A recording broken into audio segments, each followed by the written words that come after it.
Kenyans, 2 weeks ago, you saw Lee funeral home trending. 2 weeks ago.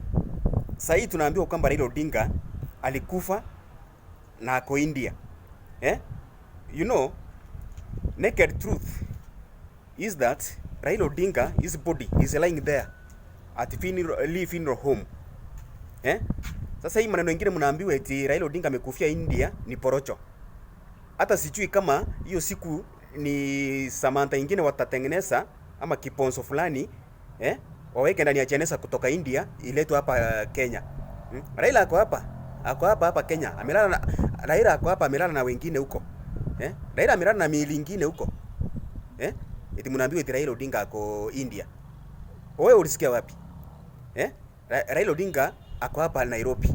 Mwili yake iko hapo. Ni vile tu watu wako confused. Hata sijui wachinga walirudi ache Kenya hii na tuliambiwa wachinga waliisha.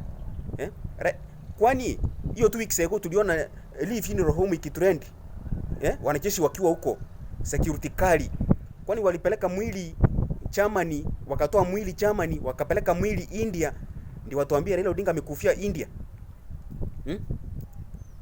Ukweli ni kwamba yeyote anayejiunga na hii serikali ya broad based ni kama ni kuenda ni kama yale mambo matatu yanatimizwa ndani ya ODM.